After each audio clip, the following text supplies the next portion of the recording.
looking at you, kid. That's the rumor. Nobody puts baby in a corner. Get away from her, you bitch! I'll have what she's having. You move, Chief. I've been poor my whole life. Not true. I mean to kill you in 1 minute, Ned. It is extremely rude. Funny how? You can't handle the truth. Not quite my tempo. Is this your homework, Larry? This is a necessity of yours. Where I'm from. No fighting. And here we go. Hey, what's up, everybody? This is Reviewable. Just cracked open a couple liquid deaths to start off the episode. That's right. We'll continue to shamelessly plug ourselves to be sponsored by Liquid Death. What are you drinking, Braden? I'm drinking Convicted Melon over here. I'm drinking Bury It Alive. There you go. Sparkling. Cheers. Little sparkling W. Yeah, I think that's my favorite flavor, actually. Let me try that one again. Convicted Melon. I like that a lot. You just hold on for 1 second. Oh, okay.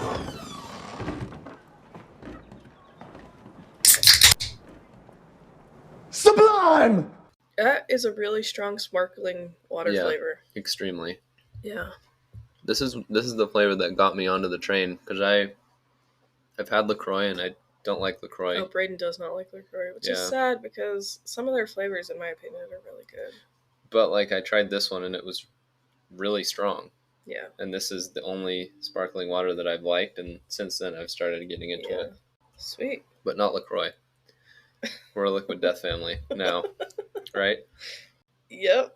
I still like LaCroix, though. Okay, but we like Liquid Death best. No, yeah, we do. Okay.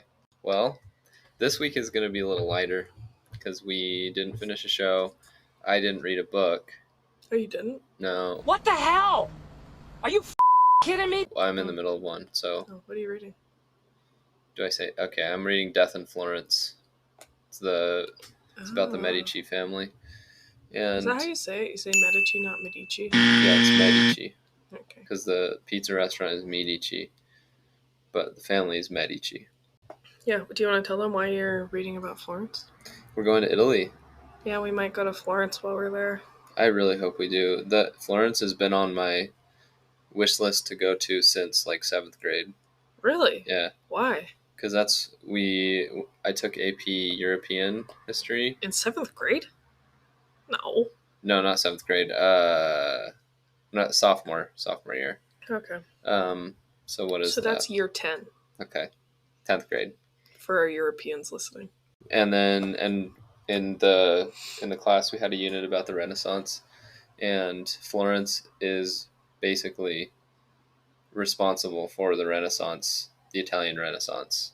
So really cool. all the art, all the architecture, Machiavelli, freaking Da Vinci, Botticelli, Brunelleschi, Michelangelo, all of them from Florence. All of it happened because of the Medici family. That's crazy. So I'm brushing up on it. I've always wanted to go. I really hope we can. Yeah, knock on wood, everybody. Because then I'll be armed with knowledge.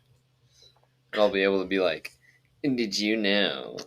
And your teeth will get all really big. Yeah, like that Did you know? Like that little ginger-haired brat from the Polar Express who's like, you know what kind of train this is? You know what kind of dome this is? We look over and you're just like a 10-year-old little redhead freckly boy. Ginger hair. I'm looming over like a native. You know what kind of dome that is? From Florence. Brunelleschi dome. That's so funny. Okay, well, what movie are we talking about? Blackberry. Okay. Did it come out this year? Yeah, it came out in 2023. Well, how do you do? Yeah. Do you want to read the synopsis, or are we just going to riff it? Well, I wanted to just I didn't really like the synopsis that I read. But basically, so apparently I just looked this up. This movie is loosely based off of a book. The book is called Losing the Signal, the Untold Story Behind the Extraordinary Rise and Spectacular Fall of Blackberry by Jacques McNeish and Sean Silkoff.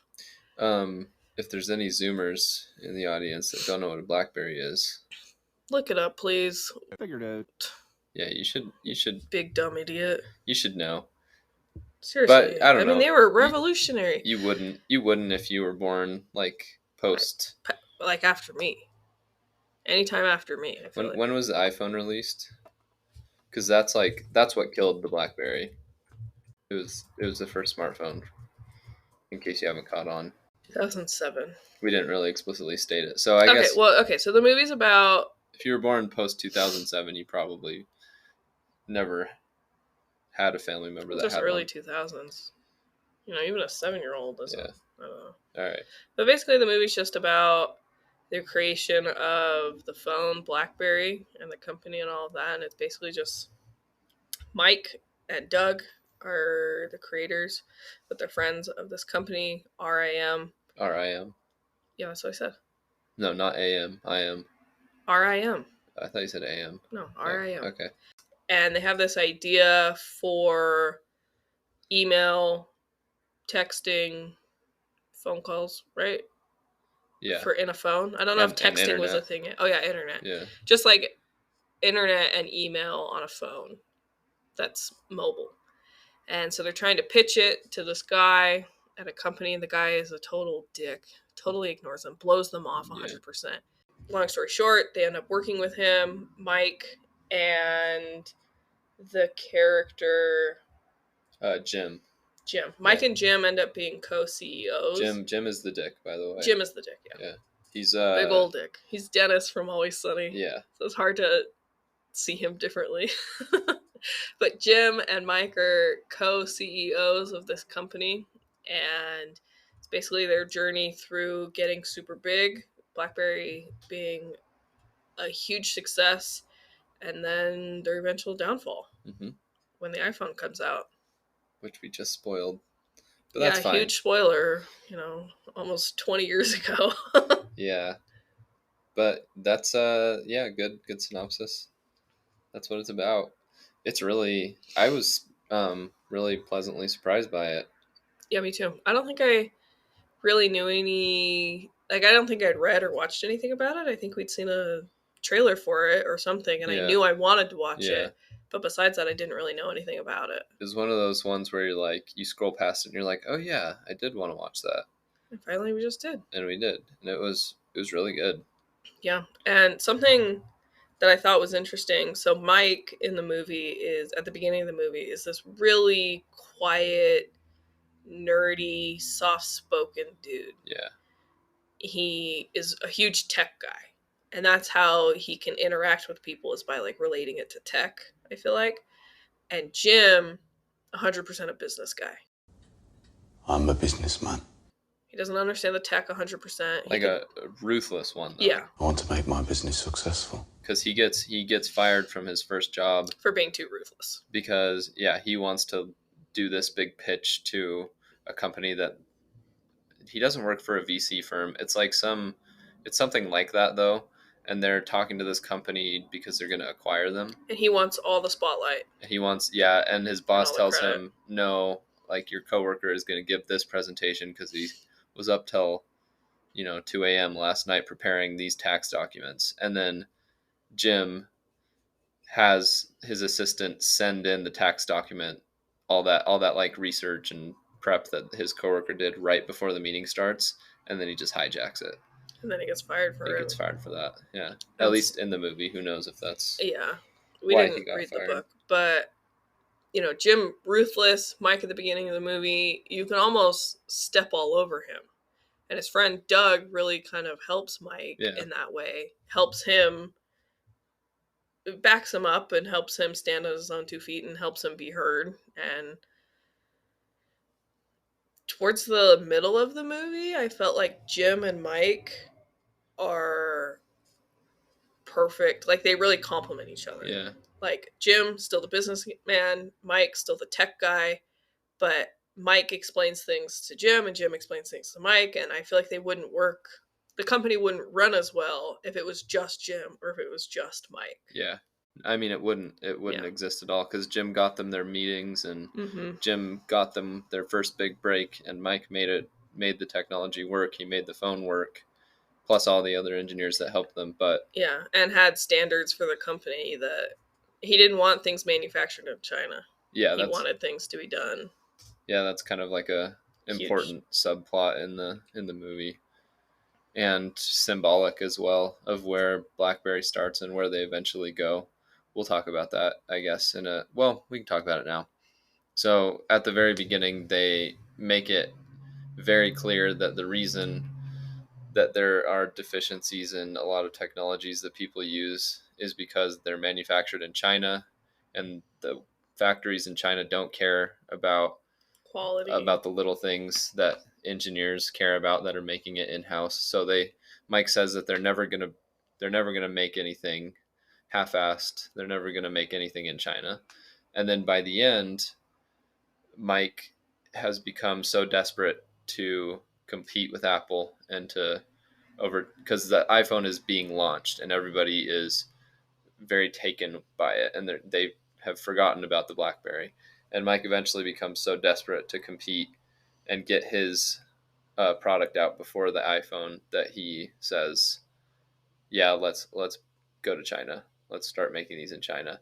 And then that's when you, as the viewer, kind of know, like, Mike has sold out, and BlackBerry's done. Yeah, like they've lost. Yeah, it's just crazy how revolutionary the BlackBerry was. That like I knew it was a big phone and it was a big deal having a BlackBerry, but I never realized how big of a deal it was. I mean, to have email and like the internet on your phone. I mean, Must have been huge. It had to have been huge. It's crazy. I'm pretty sure my dad had a BlackBerry at one point. Of course he did. But yeah, I didn't realize how big it was either at the time. But I do remember when the iPhone got announced, and I was like, "Whoa!" So an iPod Touch, but it's a phone too. What were you, 12? 2007? Yeah, I would have been 12. Yeah. So I guess I should remember when that was announced, because that was, middle school. You're kind of lucid by then to the things going on around you. Yeah. But I remember that, and I remember thinking like, wow, that's big. I think that one of the first times that I can remember an iPhone, my older brother had gotten one, and he thought it was so cool to be able to silence it and like the ringer on and then the vibrate. And he was like, touch my phone. And then he's like switching it back and forth, so I just feel it vibrate, and I was like, cool. Yeah. It wasn't that cool. Nice. And just like the touch screen. Yeah. Well, and that was revolutionary. The trackpad that they had on there, crazy. The iPhone? No, not the iPhone. I thought we were talking about the BlackBerry now. Oh no, okay. I'm talking the about touch screen on the iPhone was crazy. But back to the BlackBerry. I mean, the trackpad that they had on there, and the keyboard being so small. Yeah, I never considered that. I've always just had I had a flip phone. Never mind. But you did? I did. But I didn't know that. But how old were you? But when I got my first phone, touchscreens did exist. So like I never considered a phone world without a keyboard. But that used to be the norm, and BlackBerry changed that. BlackBerry is very important, apparently. I didn't know. To the history of phones. But back to the movie, I guess, like it's very informative, and I like that in a movie like this, and it's pretty funny at parts too. Oh yeah. Which I really like in a movie like this. And it was well edited, so it had a cool soundtrack. It had kind of this like 8-bit video gamey sounding soundtrack, which obviously fits perfectly when you're dealing with engineering and building things. Well, and like for the time, like the late 90s or whatever, mid 90s. Yeah. Just revolutionary in so many different ways. You wouldn't call this a biopic, right? Because that's a biographical movie, and isn't that only about a person? Or it's can definitely it be documentary style? I mean, it's not a documentary though. No, but it's it's almost like they made it filmed almost as if it was a documentary, because there's certain scenes where they're in a meeting and the camera pans over to a certain person to get their reaction, but like it's not exactly a documentary. I mean, it's obviously a dramatized documentary type thing. Whatever type of movie this was like exactly what I like in that type of movie. I would compare it to The Social Network, The Big Short. Yeah. The Big Short's more of a comedy than this, but like it sort of scratches the itch in the same way that The Big Short does, because it tells you a lot of stuff while being well acted, while being really well edited, while being funny at times. And this then, is like the best way to learn about something, I feel like. as long as it's true, yeah. Yeah. You are fake news. But that's not what we're focusing on. No. As far as we're concerned, this was 100% true. 100%. The other movie I would compare it to is the Steve Jobs movie from 2015, which... Jobs? No. Oh, Steve Steve Jobs? Jobs. Okay. The one with Michael Fassbender, not the Ashton Kutcher one. That one, the 2015 one with Michael Fassbender, is really good. And this is like that. So, like, if you liked any of those movies, then you'll probably like this. Yeah, something I thought that was interesting about this movie is at the beginning of the movie, it's Mike and Doug at RAM, and they have all their engineers, and they're all goofy, and they work, but they're also there to have fun and be, because they're all friends, and they're all engineers, and they're all into video games and all that. Jim comes in, company takes off, they get a COO, and the COO... He's like a taskmaster. Master. And something that I thought was really sad is apparently all these engineers have been working like 80-hour weeks. And Doug gets into this argument with Mike and is like, Mike, why do you think all of these engineers are working 80 hours a week? And Mike's like, because they get to work on the best phone ever. And Doug is like, that's not why. Which, like, I understand what they were going for there. But as I'm a software engineer, that's my day job. And basically Doug is saying, because the COO cancels movie night, and that's a thing that they do. They like for team building. Yeah. They like to have fun at work while they're at work.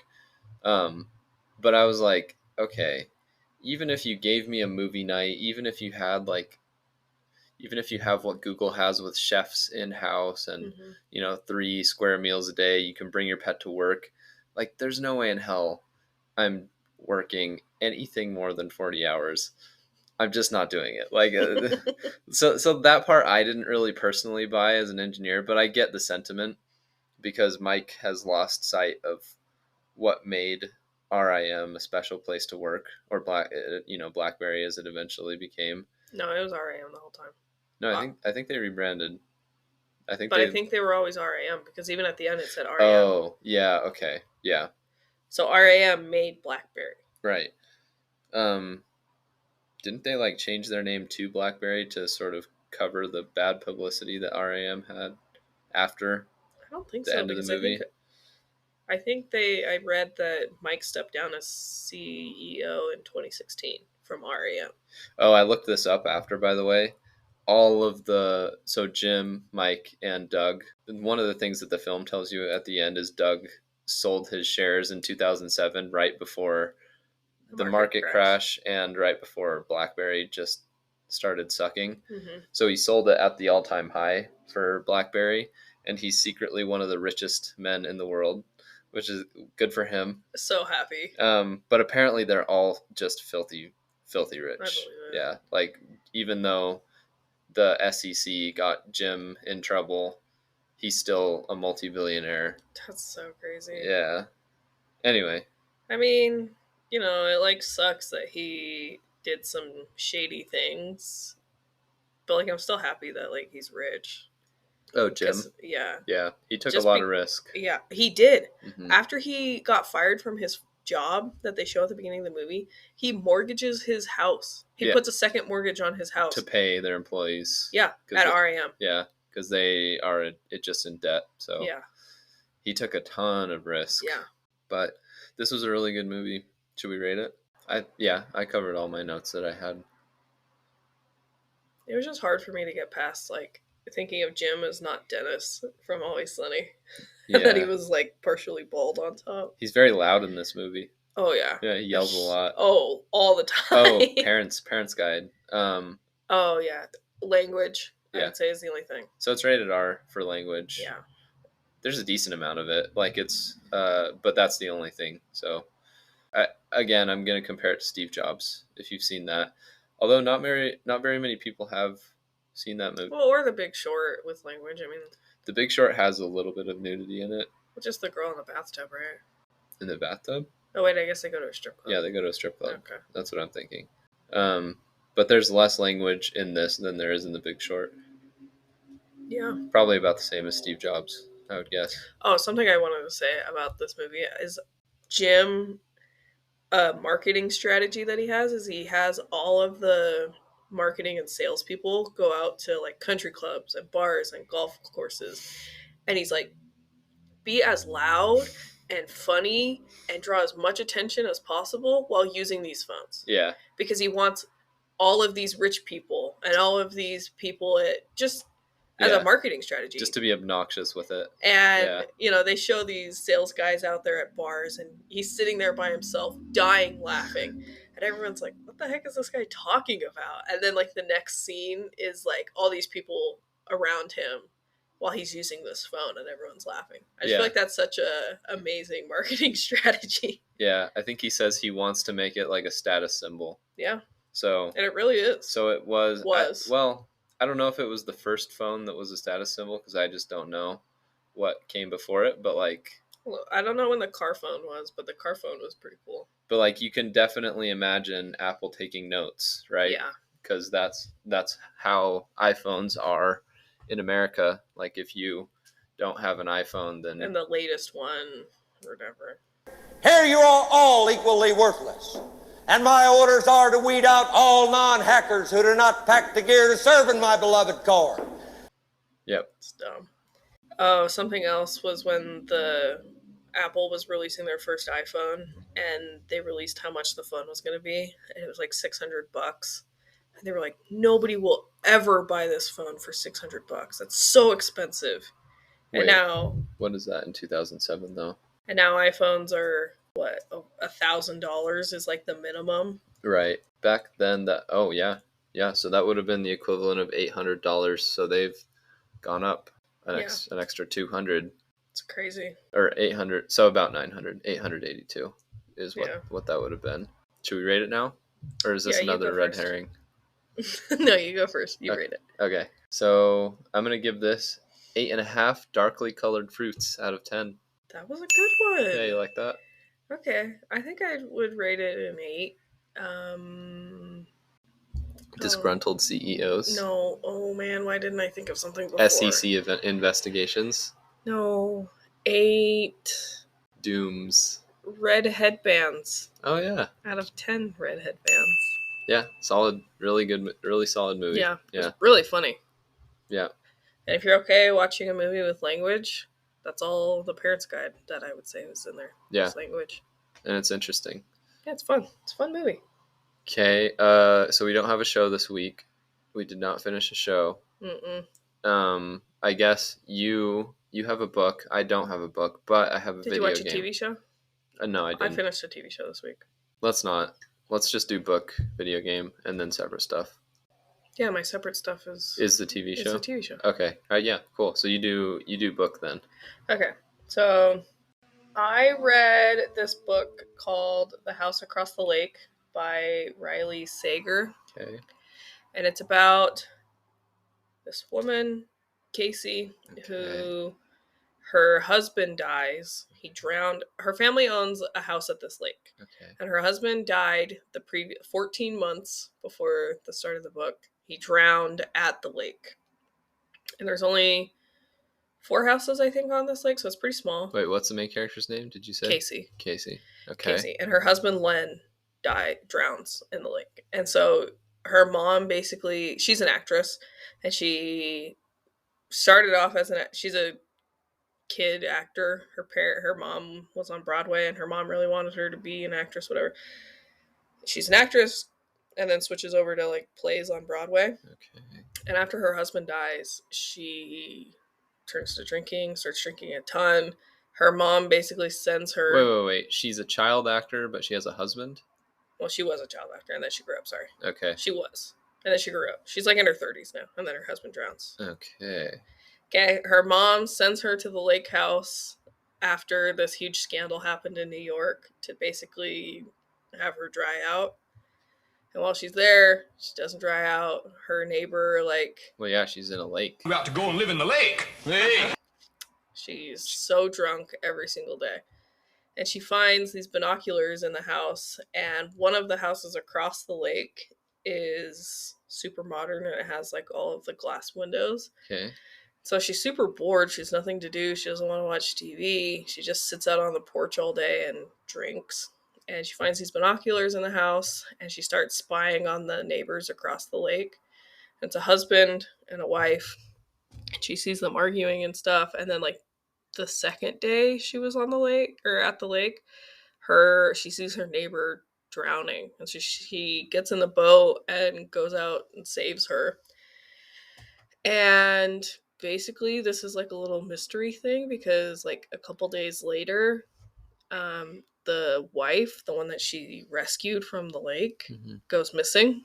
And so she's like trying to figure out what's going on, like spying on the husband now, trying to figure out what happened to this wife, because they like clicked immediately, and she was like, we're friends, and also this is messed up. It's a little spooky at the end. The ending was really good. I don't want to spoil it, but it kind of had like, it seemed like it was resolved, and then it picked back up, and then it was finally resolved. It was pretty good. Classic thriller. It was good. Sounds a lot like Rear Window. Yeah. I think that's what they were going for, because in the book, Casey is like, I love Rear Window. Okay, yeah. And obviously some Gatsby in there. Yeah. Gatsby's referenced as well. Okay. But I liked it. I would rate it probably like a 7.5 spooky ghosts out of 10 spooky ghosts. Spooky, scary skeletons. Go off. Okay. So that's what I read. Yeah. Nice. I would definitely recommend it. It's not scary. I don't like scary books. But it is a little spooky thriller-ish. Okay. You go. Did you notice I was trying to say okay like 1,000 times? And I kept cutting you off? No. Oh. No, just as you were telling me things. Okay. Okay. I know, you were giving me weird looks the whole time, too. Yeah. I was trying to put you off. Didn't work. Yeah, I didn't like it. Yeah, you didn't break. Well done. Thank you. This was a test. You're dumb. Go ahead. All right. So I'm gonna be talking about a video game, and the video game that I played. It's probably the worst game ever. Yeah, Micah played it a little bit, but she just didn't get good at this game. Oh my gosh, tell them what it is. So it's called Celeste, and it's about this girl named Madeline, who is this little ginger girl that is trying to climb Celeste Mountain. And this game is you're literally climbing a mountain in the game, but it's meant to be an allegory for overcoming difficult things and overcoming mental illness / anxiety, because Madeline has anxiety. And it's kind of cool because it's a very difficult game, as you know, Micah. There are like 6 levels in the game, and I just beat like the basic story. There's other things you can do later if you want to.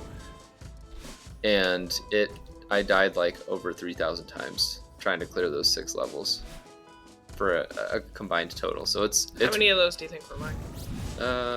Decent amount, but like the majority were mine, obviously, because I played more. Well, it's a pretty short game. How many days did this take you? Like how many hours? I was done in like 10 hours, I think.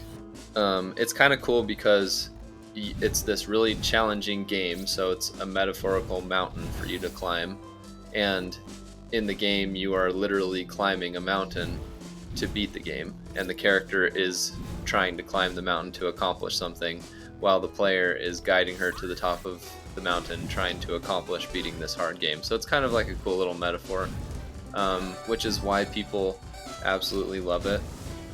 What kind of game is it? It's a platformer, 2D platformer. So, which is what you really like. I love that kind of game. So think of like Donkey Kong, Mario, like the 2D Mario games, Ori, that kind of stuff. That's what this is.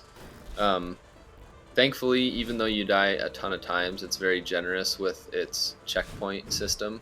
Yeah, it's like pretty much every time you enter a room. Yeah, it's a checkpoint, That's your and checkpoint. the load times are really fast. So you die, you instantly get to try again. So I didn't get frustrated dying so many times. And I think what really impressed me about this game is there's 3 buttons that you press. Too many buttons. Like, I kept telling Micah kept trying to clear a level or to get, like, you're supposed to get these little strawberries as like little extra bonuses. And every time Micah would try to get one of these strawberries, she would get flustered and say that there's too many buttons. Micah, there's literally 3 buttons in this game besides the control stick. There's jump, you can do a dash, and then you can climb. I know, but That's all you can do. Yeah, but there's also the control. Mm-hmm. There's 4. It was too many. Yeah, and the control stick. stick. It was rough. But like, I just get confused and then hit the wrong button. What I think I was amazed by from like a game design perspective is how much mileage they got out of those 3 buttons. Because In what way? Because it would, if you're playing a 10-hour game and there's only 3 things that you're doing in the game, you're jumping, you're dashing, and you're climbing, right? Yeah.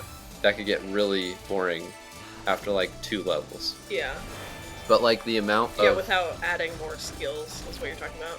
But they don't. Like, That's what I'm saying. Yeah, they just add like these little gimmicks into the levels that make them different enough that it's still entertaining. Like, I had a fun time overcoming this game. I tried to play this a long time ago. I don't know, when I first started playing video games again recently. I went through this like sort of indie game renaissance, and I played Ori, and I played Hollow Knight, and I played Dead Cells, and then I played Celeste because I heard Celeste was great. And like, the praise for this game kind of borders on mania because of like the, you know, it's an allegory for anxiety and mental illness and whatever. And I kind of resented it because I was like, why does this game get praise just heaped on it? And Ori, like, people say, yeah, it's really good, and then they move on. Like, Ori deserves this more than Celeste does. Hollow Knight gets a ton of praise, but like, can I tell them about the crying thing? What crying thing? With you.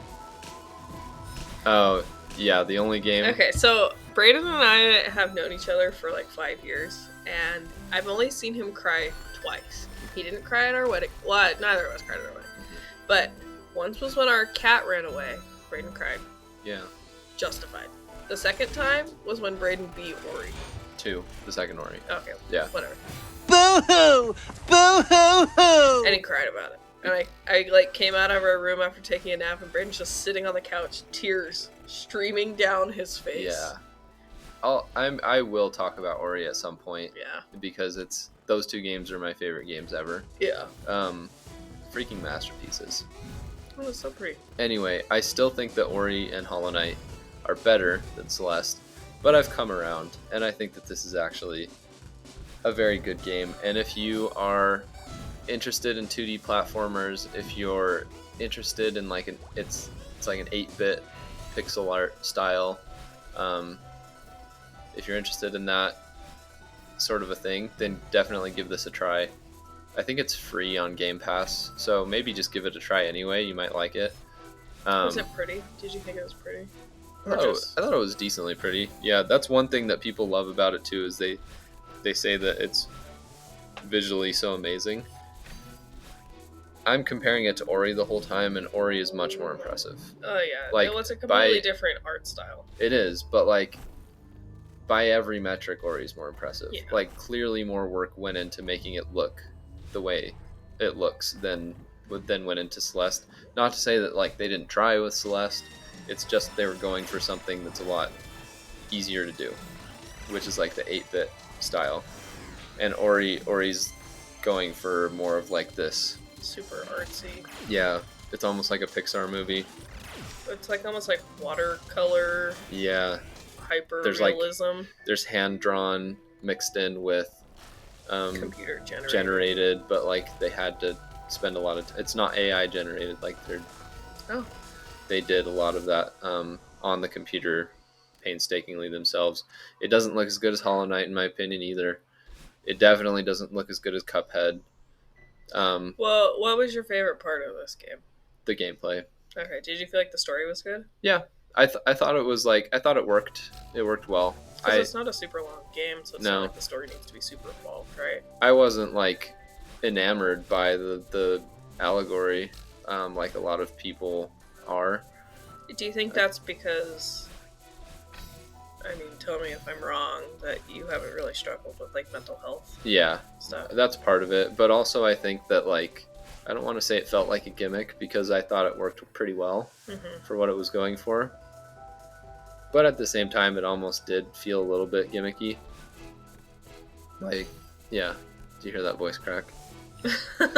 So you feel like it kind of has like a cult following, right? Yeah. And Yeah, right? but I understand why. It's just that didn't really work for me. Okay. Didn't really work for me. Because you don't really relate to that. Yes, and it didn't work for me in the way that Ori's story works or Hollow Knight's works. So, Okay. the gameplay is the strongest part for me, which I thought was good. So I'll give it rating now, if I may. Please do. I'll give it 8 mountains out of 10. Big as a mountain. Big as a house? A mountain! Exactly. Okay, that's mine though. Okay. Move on to other stuff. Yeah, so I finished the show. It's called Shrinking. I think I talked about it in a previous episode that I was gonna finish it, but it only has 1 season so far, and the cast is not super big. But Jason Segel's in it. Harrison Ford is in it. This woman, Jessica Williams. And it's basically about this character, Jimmy, who his wife had died, and he basically checks out of his life. He's a therapist, but he starts drinking a ton. He's like hanging out with prostitutes. He does a ton of coke all the time. He's not the best version of himself. And he's not living his best life. I mean, no, he's not. Because he Okay. has a daughter, and she's in high school, and he completely checks out of parenting her. And the neighbor steps up and all this. But Harrison Ford is in this, and he plays a grumpy old man. Of course he does. And he does such a good job. Yeah. I feel like he's just himself. Yeah. And like something, Harrison Ford is also a therapist. He's like the head therapist of the practice. And he's kind of Jimmy's mentor. So Harrison Ford's name is Paul. So Paul is Jimmy's mentor and kind of friend, but Paul is super secretive about his life. Like, Jimmy didn't even know that Paul had a daughter, and she's like a full-grown adult. Harrison Ford is Paul, right? Harrison Ford is Paul. Okay. And Jimmy doesn't know what his house looks like, and Paul calls it his fortress of solitude, or like the inner sanctum or something like that. It's super private. And basically through the show, Jimmy kind of crosses some boundaries as like a therapist. They just say that he does. It seems unprofessional, some of the things that he does. And it seems like he's getting better, and it seems like he's making progress with some of his patients. And some huge thing happens at the end of the season that I don't want to spoil, but it was kind of cool to see Jimmy like snap out of it and try and be closer with his daughter and have better relationships with his friends and all this. But Harrison Ford is the star of the show. He's such a grumpy old man. It's awesome. You gotta love a grumpy Harrison Ford. Oh, you gotta love it. So I think I would rate this 8 cliffs out of 10 cliffs. I know what you're talking about. I know, because I showed Braden the last. Because I looked over your shoulder. Yeah. So please watch it. Heathcliffs? Mm-hmm. Ooh. Say no more. What did you watch? I watched a movie called Cape Fear, and apparently it's a remake of an older movie of the same name, but this one was directed by Martin Scorsese. You're obsessed. Nuh-uh. What's the plot of the movie? So it's about this guy named Max Cady, who is a prisoner. He's in prison. He's played by Robert De Niro. Big shock in a Martin Scorsese movie.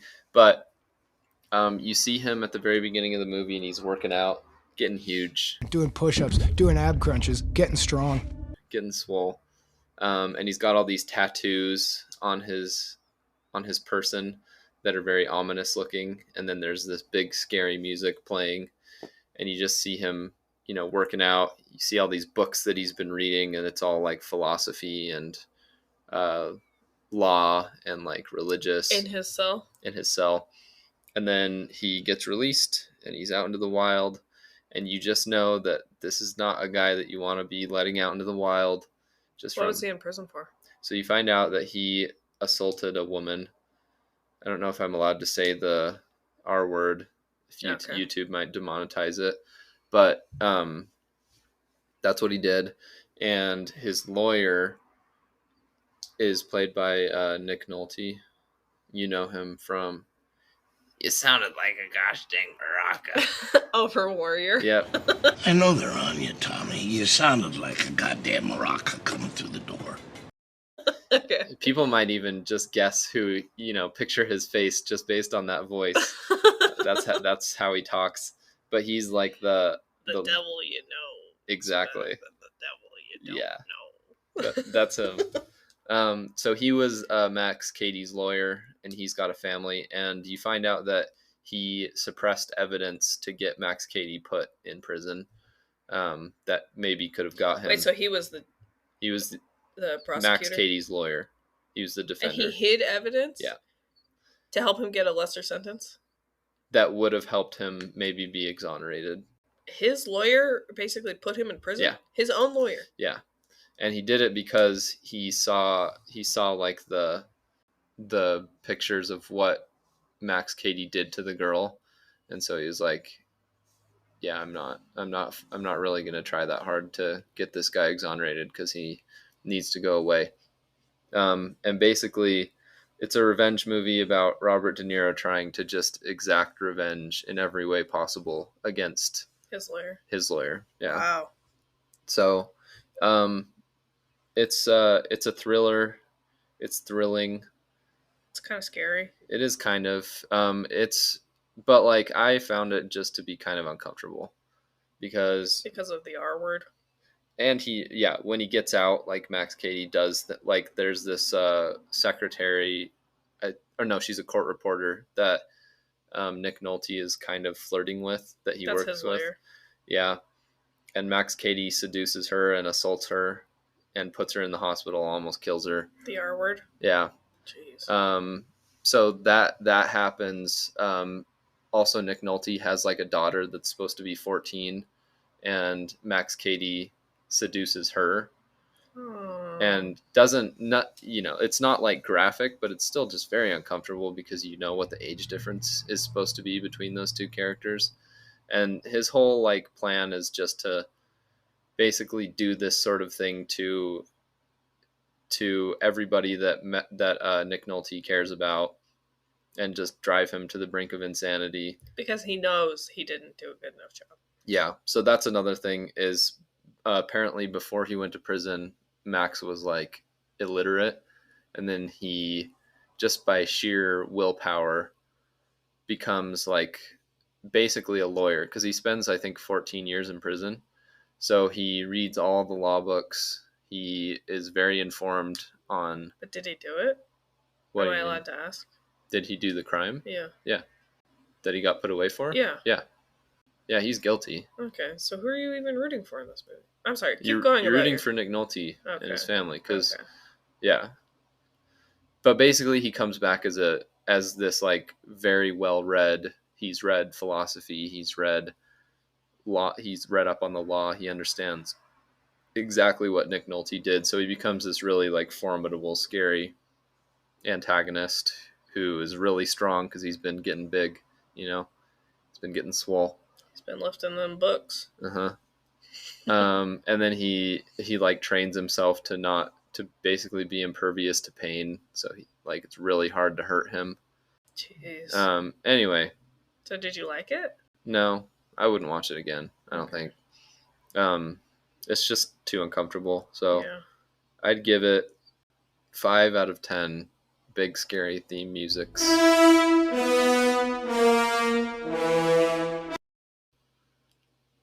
That's what I'd give it. What's the parental guide on it? Yeah, it's heavy. With sex and violence and language.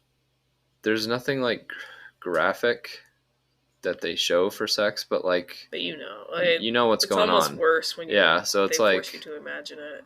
Yeah, so and it's violent. Like there's some violent scenes. There's swearing in it. It's a mature movie for sure. Watch at your own risk. Like and I'm not just giving it a low score because it made me uncomfortable. There's plenty of movies that have made me uncomfortable that I actually really love. Like I'm thinking of Prisoners in particular and Wind River, Gone Baby Gone. Those are 3 movies that I think are really, really good that I would give high ratings to. This one just like icked me out, especially like the scene with him and the 14-year-old girl. I was like, nope. So you wouldn't recommend this movie to people? Yeah, probably not. Interesting. Do we have anything else? No, I don't have anything. What are we going to try and do next week? We've watched some things that we haven't reported on. Are we going to do that? Yeah. Maybe. Let's see what we've even watched recently. Oh, you've been keeping track of it? Okay. So I don't think we have anything set aside that like we're specifically going to watch. So I guess it'll be a surprise to everybody. Yeah. Could be Shoresy. Yeah, we do need to finish that. We've been saying that for like 2 weeks now. Right. Could be Justified. City Primeval. Oh, yeah. That would be doable for sure. We're like only 3 episodes away from the end. Okay. Could be Welcome to Wrexham. Oh, yeah. Well, we haven't finished the 2nd season yet. Could be anything. Really. They're all good shows. That's true. Movie-wise, you're just going to have to guess. Because we don't really know. We don't really have any idea. We watched something during Halloween, but we're probably just going to save that until next Halloween. Yeah. Yeah. And we can do like a whole month of watching spookier stuff. As spooky as we can handle. Yeah, we don't really. It's like not that spooky stuff. Mm-hmm. Not trying to lose sleep over these shows and movies. Yeah, same. That's it, everybody. Thanks for listening. This is Reviewable.